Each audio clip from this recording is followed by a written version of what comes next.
অন্যদিকে নীল অফিসের কেবিনে বসে আছে, তার ডান হাত গরম ধোয়া ওঠা কফিতে ডোবানো, অন্য হাতে ল্যাপটপের স্ক্রিনে ভেসে উঠেছে হুরের যন্ত্রণাদায়ক কুকরানো মুখখানা। হুর শার্টের বোতামগুলো খুলতে শুরু করে। হুরের দৃশ্যমান উলঙ্গ গলা, বুকের অংশ পোড়ার সময় লালচে হলেও সেটা পরিবর্তন করে এখন হালকা কালচে রূপ ধারণ করেছে, যেটা দেখতে ভীষণ বাজে লাগছে। ঠান্ডা পানির স্পর্শে হুরের যন্ত্রণা মুখটা বিকৃত হয়ে গেল। হুর, কেন নীল ভাই, কেন এত যন্ত্রণা দাও আমায়? আমার না খুব কষ্ট হয়, কলিজাটা ছিঁড়ে আসতে চায়, শ্বাস অনুরোধ হয়ে আসে।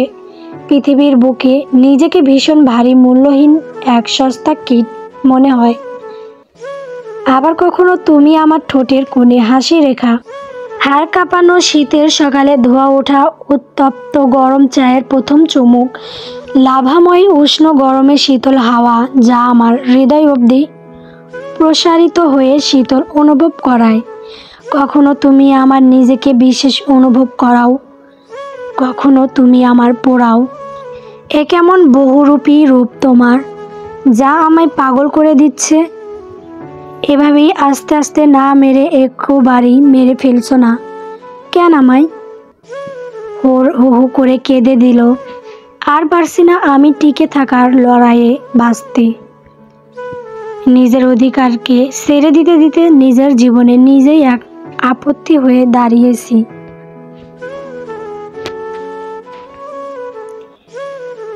নীল ল্যাপটপটা বন্ধ করে দিল, কফির মগটা সজোরে আছাড় মারল, অফিসে ভাঙচুর করতে লাগলো।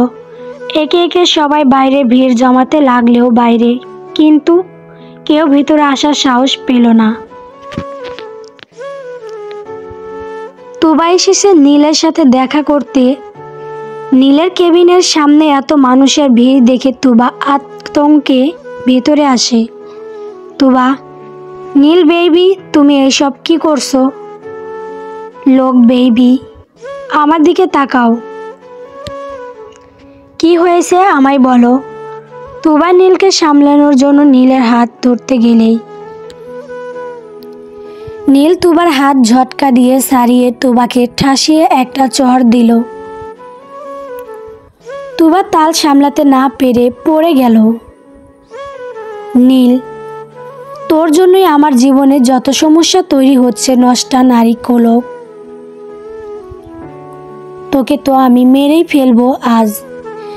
নীল হিতাহিত জ্ঞান শূন্য হয়ে তুবার দিকে ক্রোধে এগিয়ে যেতে লাগলো।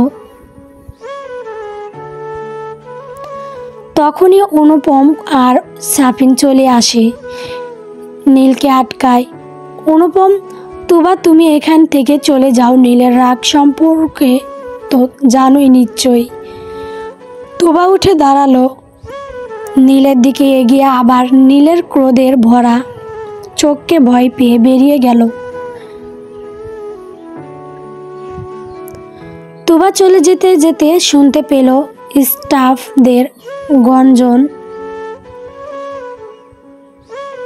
নীলান্দ্র স্যার তার হবু বউয়ের গায়ে হাত তুলেছে, কেউ বা বলছে বড়লোকদের বড় বড় ব্যাপার চল বাদ দে।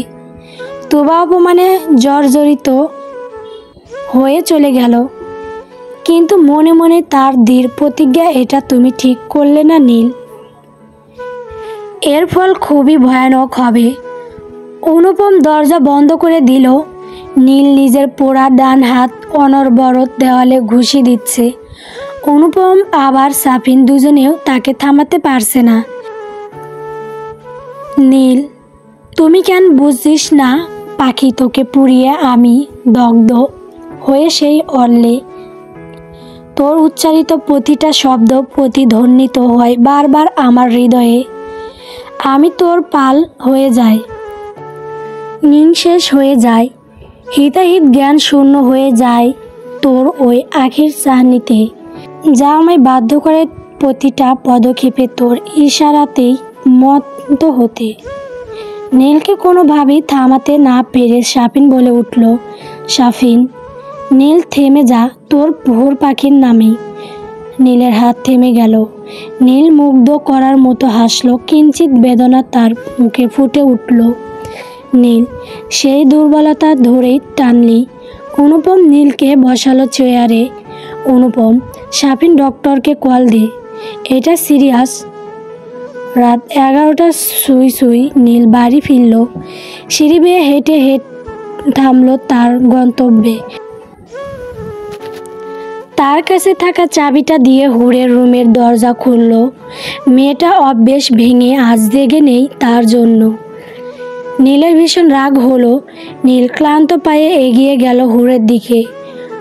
হুড়ের মুখের দিকে তাকাতেই নিমেষেই তার রাগ হওয়ার মিঠাইয়ের মতো মিষ্টি ছোঁয়ায় ভেনিশ হয়ে গেল। নীল বিছানার পাশে বসল। নীল, মাই সিল্লি গার্ল, আমার হুড় পাখি, আমার অবাধ্য বালিকা, আমার কলিজা। নীল হুড়ের গলায় আলতো চুমু খেতে লাগলো।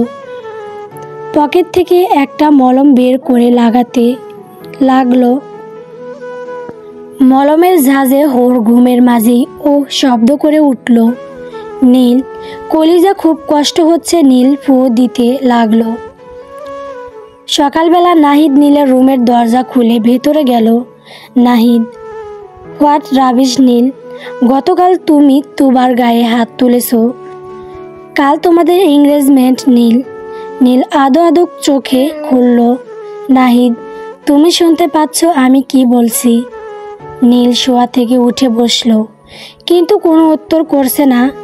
নাহিদ, নীল, তুমি ভালো করেই জানো তুবার সাথে তোমার বিয়েটা কতটা ইম্পর্টেন্ট আমাদের কোম্পানির জন্য। নীল, আমি কিচ্ছু জানি না। তুমি এখন তুবাকে কল করে সব মিটিয়ে নিবে। নীল, তুমি শুনতে পারছো আমার কথা? নাহিদ নীলের শরীরে ঝাঁকাতে ঝাঁকাতে বলল। নাহিদ, নীল, এত তোমার প্রচুর জ্বর, বাড়িতেই থাকো, আজ বেরোনোর কোনো প্রয়োজন নেই। নাহিদ বেরোনোর আগে রুহানিকে বলে গেল। নীল আজ সকালের খাবারটা রুমেই খেলো। অন্যদিকে হুড়ের ভীষণ জ্বর হয়েছে, কিন্তু সে কোনোভাবেই না তো খাবার খাচ্ছে না তো ওষুধ। হুড় বিছানার সাথে হেলান দিয়ে বসে আছে, তখনই রুমে প্রবেশ করলো নীল। হুড় নীলকে দেখে মুখ ফিরিয়ে নিল। নীল থুতনি চেপে হুড়ের মুখটা উপরে তুলল। নীল, সমস্যা কি? ওষুধ কেন খাচ্ছিস না? হুড়, ইচ্ছে করছে না তাই। নীল, তো সব কিছু তোর ইচ্ছেতে হচ্ছে? নীলের প্রশ্নে হুড়ের দুই চোখে পানি এসে জমল। হুড় নীলের দিকে তাকালো এই আঁখে যুগল নিয়ে। হঠাৎ নীল একটা কাজ করে বসলো। হুড়ের দুই হাত চেপে ঠোঁট জোড়া দখল করে নিল। নীল আলতোভাবে চুষতে লাগলো হুড়ের ঠোঁট জোড়া। হুড়ের মাঝে বরাবরই মতো সেই একই প্রতিক্রিয়া তৈরি হলো। জ্বরের কারণে দুজনেরই শ্বাস তুল নামকের চেয়ে ভারী হতে লাগলো, যেন অগ্নিকাণ্ড দাউ দাউ করে বাড়ছে। হুড় আর নীল দুজনেই ডুবে যেতে লাগলো সেই উত্তপ্ত লাভাময় সাগরে। এর মাঝে হুড় তিতা কিছু অনুভব করে নীলকে ছাড়াতে চাইল, কিন্তু নীল আরো গভীরে যেতে লাগলো। গল্প নীলের হুড় পাখি।